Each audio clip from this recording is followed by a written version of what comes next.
High, তো আজকে আমি তোমাদের সাথে মোচার চপের রেসিপিটা শেয়ার করি। দেখো, প্রথমে কড়াইতে 2 চামচ সর্ষের তেল গরম করতে দিয়ে তাতে ফোড়নে দিয়ে দেবো একা শুকনো লঙ্কা আর জিরে। তারপর ওতে পেঁয়াজ কুচি, লঙ্কা কুচি দিয়ে পেঁয়াজটাকে একটু ভেজে নিতে হবে। আর ওতে দেবো স্বাদ মতো নুন, পরিমাণ মতো হলুদ গুঁড়ো, লঙ্কা গুঁড়ো আর দেবো গ্রেট করে রাখা আদা।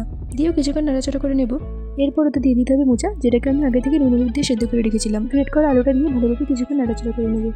তারপর পুরটা ঠান্ডা হয়ে গেলে ওতে দিয়ে দেবো ধনে গুঁড়ো, জিরে গুঁড়ো, গরম মশলা গুঁড়ো আর একটু বেসন দিয়ে ভালোভাবে পুরটাকে মাখিয়ে নেবো। এরপর পুরটাকে আমি একটু লম্বা লম্বা করে চপের আকারে করে নিয়েছি।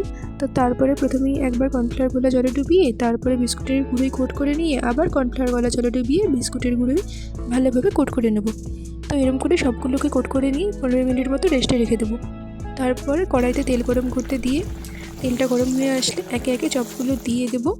আর গ্যাসের ফ্লেমটা কিন্তু একটু মিডিয়ামে রাখতে হবে। তারপরে চপগুলো লাল লাল করে ভেজে নিলেই রেডি হয়ে যাবে আমাদের মোচার চপ।